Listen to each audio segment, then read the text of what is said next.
Hello everyone, welcome to Study Spot. आज के इस वीडियो में हम लोग डिस्कस करेंगे लूसी पोएम्स को। लूसी पोएम्स 5 पोएम्स की एक पोएट्री कलेक्शन है जिसे लिखा था विलियम वर्ड्सवर्थ ने, और इस पोएम को 1798 से लेकर 1801 के बीच में लिखा और पब्लिश कराया गया था। इस पोएम में टोटल 12 लाइन्स है, 4-4 लाइन के 3 स्टेंजास हैं। तो चलिए बिना समय को बर्बाद किए वीडियो को स्टार्ट करते हैं।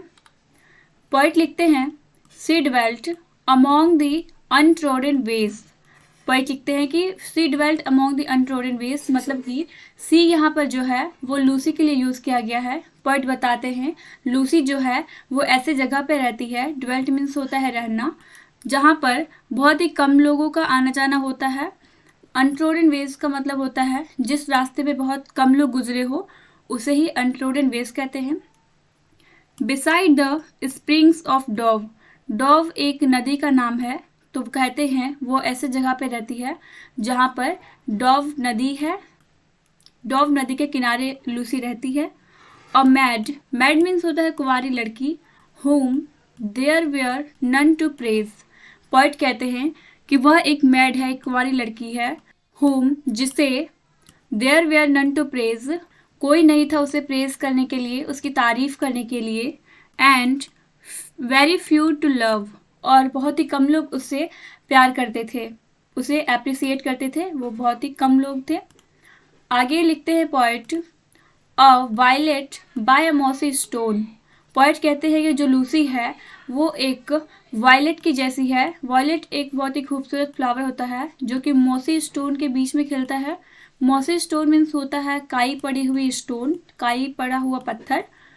हाफ हिडन फ्रॉम द आई, और वो लूसी जो है वो इस वायलेट फ्लावर की तरह हाफ हिडन है, आधी ढकी हुई है, फ्रॉम द आई, बहुत ही कम लोगों ने उसे देखा है। आपने देखा होगा कई बार पत्थर जब होते हैं तो उसमें फ्लावर्स उगाते हैं, और वो जो फ्लावर्स होते हैं वो पत्थरों से आधे ढक जाते हैं, जिस कारण वो जो फ्लावर्स होते हैं वो आधे ही दिखते हैं और सभी लोग उसे नहीं देख पाते।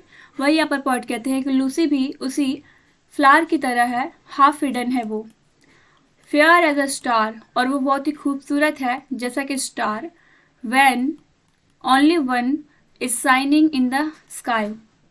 पोएट कहते हैं कि लूसी जो है वो बहुत ही खूबसूरत है, बिल्कुल स्टार की तरह, और वो अकेली चमकती है स्काई में। शाम के टाइम में जब आप देखते हो तो एक तारा रहता है और वही सिर्फ एक तारा ही चमक रहा होता है। लूसी को यहाँ पर पोएट ने उसी एक तारे से कंपेयर किया है कि वह आसमान में अकेली चमकती हुई तारा के समान है। तीसरे स्टेंजा में पोएट कहते हैं, शी लिव्ड अननोन, मतलब कि लूसी जब जिंदा थी तब वह अननोन थी, बहुत ही कम लोग उसे जानते थे। एंड फ्यू कुड नो, और बहुत ही कम लोग उसे पहचानते थे, उसे जानते थे। When Lucy ceased to be, जब लूसी जिंदा थी। But she is in her grave, और अब वह अपने ग्रेव में है।